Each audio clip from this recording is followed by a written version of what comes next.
Is-servizz pubbliku huwa s-sinsla ta' tmexxija demokratika.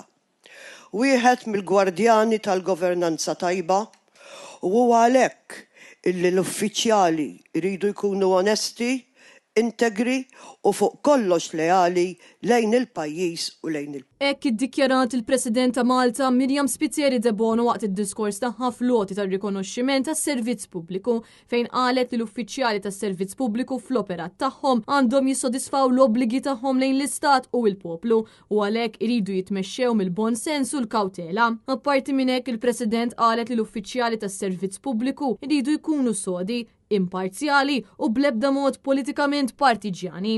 Huwa s-servizz pubbliku li jipprovdi l-kontinwità fit-tmexxija minn amministrazzjoni għall-oħra. U għalhekk illi l-uffiċjali tas-servizz pubbliku jridu jkunu sodi, imparzjali, bl-ebda mod politikament partiġjani u bil-kuraġġ li jifqu jekk ikun jidhirlhom illi t-toroq li qegħdin jiġu magħżula jew proposti mhumiex fl-interess tal-ġid nazzjonali, ta' ġid tal-poplu u għall-pajjiż. Waqt id-diskors tagħha l-President Miriam Spiteri De Bono sostniet l-uffiċjali tal-Gvern għandhom dmir lejn il-poplu Malti u Għawċi u li jridu jħadmu valuri ta' governanza tajba.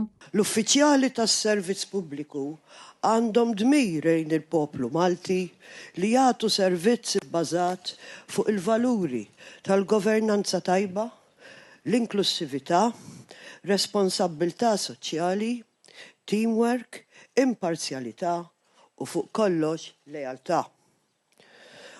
Għandhom iżommu fuq quddiem dawn il-valuri fl-operat tagħhom.